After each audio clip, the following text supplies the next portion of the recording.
Hello everybody, Michael here, and I'm just gonna go over the installation procedure of MySQL Server and the MySQL Workbench on my desktop here. So I thought it would be nice if you want to just follow my lead or whatever. So the first thing we need to have is the download page where we download everything, and we need the installation program. And it is the MySQL Installer. Let's go back there. It is the MySQL Installer for Windows that I'm going to use here. So it's a bundled installation program. It comes in two versions. One is everything included, and one is just a web starter. And then whatever you choose to get installed will be downloaded as you go. So I have already downloaded, I got that one for my computer. So I think I'm gonna start that up and get going. So follow me. So this installation program contains a lot of different stuff, and I only want to have some of it. I don't want to bloat my computer, as it's called. But on the other hand, then I really need to know what I'm going to have from this. So I want to have a MySQL server. So this is the database server, and I'm going to go with the latest version that I have here. So let's include the database server. What can be found in the applications? Oh, we have the Workbench. I want to have the Workbench, and I'm going to go with the latest one there also. That is the desktop client that I can work towards the database and write my SQL and build my some applications. Okay. Workbench anyway. Then I don't want to have anything more of that, so I'm going to close that one. I do not want to get any connectors. These are connectors for various programming languages, and I don't want to get them currently, so I'm going to skip that. How about documentation? Yeah, I think we can get documentation, so let's get the latest one there. It should be 27. Yes. Excellent, same version for everybody, and it really doesn't care what kind of version you install. You can try other ones, but well, it seems fair to go with the latest one.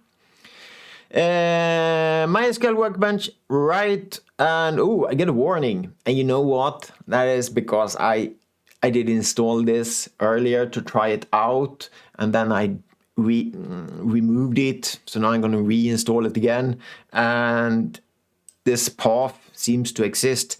I really don't care for now, so it's just a warning, so I'm just going to go. Yes, I want to continue, so let's go ahead. So if you do this the first time, you shouldn't get that warning that I got down there. So let's see. It's gonna take a few seconds. It's nothing too large that we are installing here. Everything is included in my installer package, so it should go rather swiftly. And when we are done here, we're gonna go in and configure the MySQL server, how we want it to start up. And there we go. Great. Ready to configure. So let's configure the server. So I'm gonna go with the development computer here.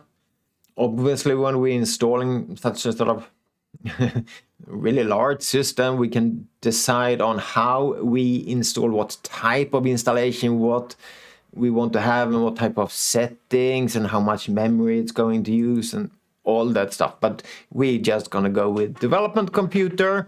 And the default settings here, TCP/IP, open Windows firewall ports, yes please. And the default port for the MySQL server is always 3306.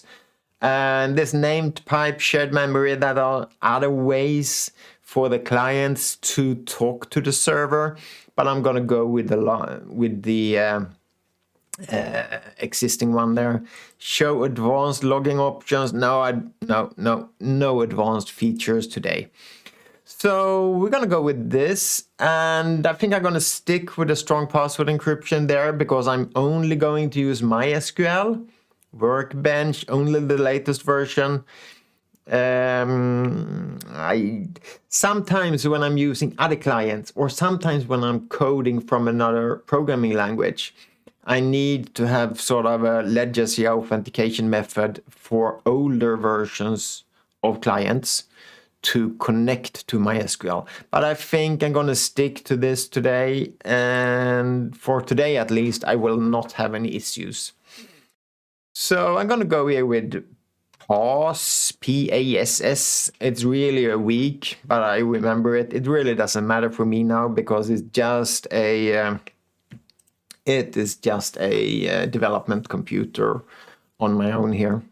And I'm not going to add any more accounts for now. I'm going to set this up as a Windows service. So the Windows service configuration will be able to start and stop the MySQL server, and I can configure it there. And I'm going to leave this, start the MySQL server at system startup. But right after our installation, I'm going to go in there into Microsoft Services and configure it to be manual instead. So I myself can decide when I sort of start it up or not. So, yep, let's just go ahead and lay back. Oh, coffee is empty. And there we go. Everything is installed. Thank you. And let's start MySQL Workbench after the setup. Yes, we can do that. We can close this down and just, hey, welcome. So here we have the Workbench. It's a nice tool. It's a friendly tool. And maybe if this is the first time you get acquainted to databases, this is perhaps the way to go. I'm going to show you a terminal client also, but let's just see here. So it's a desktop client. Get sort of acquainted with everything you can do. It has a default connection, and let's click on that just to check if it works. And yep, it does. It did. If this was the first time that you connected, maybe you need to add the enter the password. Since I did this a few times before, and I think I checked the button, remember my password. So that's why I don't have to add a password here. So for my sake, I just get right into it, and here we are. So yes, you should spend some time to get acquainted. Here is the help text, so that could be nice to have.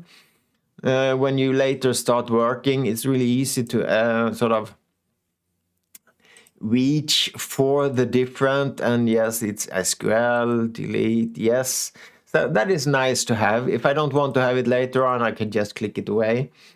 Here is the result part, and here is a way where I can sort of write SQL. So let's start with the first one just to see that everything is working. So I'm going to show the databases, and I'm going to execute that, and I have two different parts here where I can go.